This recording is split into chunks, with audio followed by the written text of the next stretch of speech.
The first time Caleb saw the city from above, it looked like a promise. Glass towers caught the sun, streets glittered like veins of gold, and everyone told him he was lucky to be there, too lucky to question it. He lived high up, in an apartment that smelled faintly of cologne and old money, where people came and went with drinks in their hands and expectations in their eyes. They called him gifted. They called him the future. They called him theirs. When he played along, they smiled. When he didn't, they laughed and told him he'd grow out of it. But every night when the noise finally faded, Caleb dreamed of soil under his nails and an owl's cry cutting through the dark. He hadn't meant to leave the farm forever. It was supposed to be temporary, just long enough to prove something.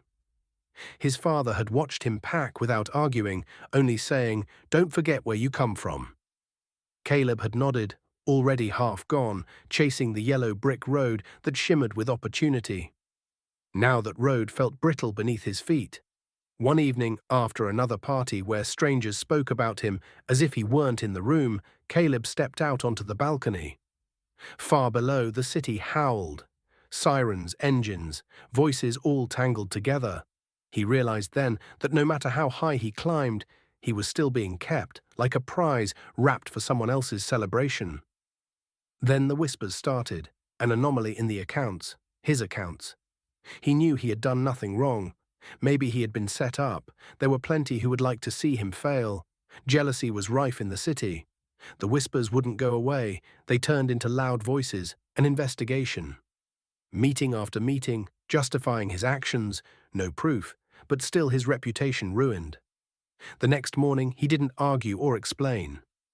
He packed quietly and left the key on the counter. The plane carried him away through a sky the color of old tin.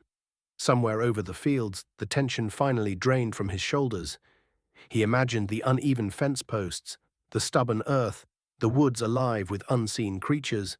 No applause waited there. No one needed him to perform. The work would be hard, honest, and his. When he stepped back onto the land, the air smelled of rain and memory. An owl called from the trees, and Caleb smiled, knowing he had chosen a future that didn't shine, but endured. The road behind him still glittered in stories, but his path lay beyond it. In the quiet, in the soil, in a life that belonged only to him.